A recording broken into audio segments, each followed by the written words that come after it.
Okay, everybody, it's Wednesday again, so I want to welcome everybody to our Ask a Rabbi program,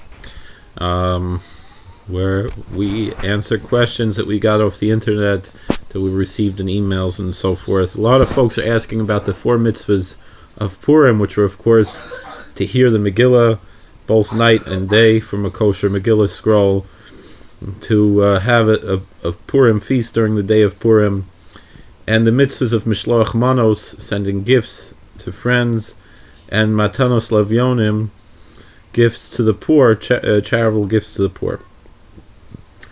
And particularly about that last one, Matanos Lavyonim, how to fulfill the mitzvah of Matanos Lavyonim properly. Of course, there are many ways to do it, and there are various opinions about the matter. And so some folks ask, well, what do I do? Not that it really matters, who cares what I do, but because I'm nobody. But this is just what some folks have asked me, and so I grew up, in high school in Ezra Academy, a really wonderful yeshiva that I attended for high school. They always collected for Od Yosef Chai for Matanos Lavyonim, an organization, Od Yosef Chai, an organization in Eretz Yisrael, very, very chashuva tzedakah. It's important to support them all year round, but when it comes to Purim, they're very good with Matanos Lavyonim to make sure that it's done properly. And so I personally sent to the Od Yosef Chai Purim campaign, and if anyone wants the link, because nowadays, when I was a kid, they didn't have internet, or they did, but Al Gore didn't tell us about it yet. So anyway, but nowadays you could go to odyosefchai.org, and I'll try to put a link in the box here. And I want to thank everyone for watching. And another question is about the mitzvah of Mishloach Manos, sending gifts to friends. Not really a question, just something to point out. A lot of folks tend to mention something that I remember hearing in Hebrew school when I was a kid, before I went to yeshiva, when I was still in public school, that's been repeated time and time again, and nobody knows the source, and the fact is it's not true, that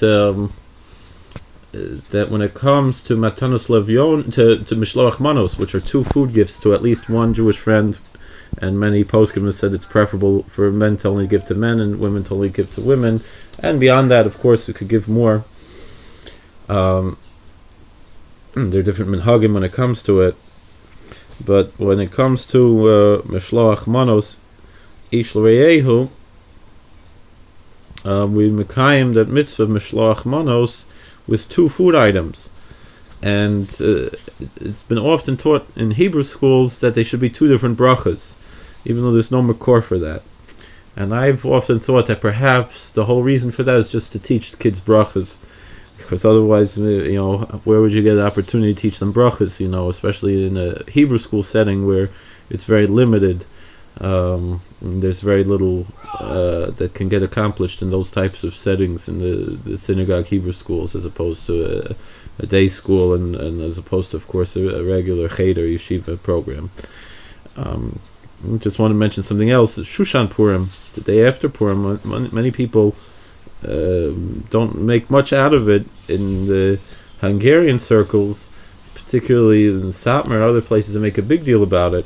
And it's very interesting. The Satmar Rav is a Chusa Yagin Lein Val Kli Yisrael Amen, and many other tzaddikim have pointed out that Shushan Purim is the main Purim, and so the Satmar Rav encouraged all of his Hasidim to wear shtreimel on Shushan Purim.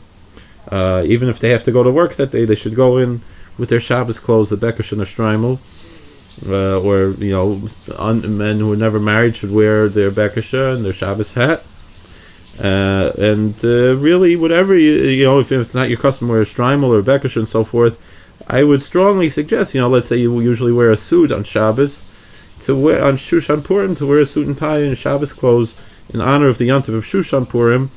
And the Satmar Rav said particularly, as many other tzaddikim have pointed out, because that's the main Purim in heaven, because that's the Purim of Yerushalayim, of Jerusalem, and so, and that's what's most important is Jerusalem, which many people would not expect.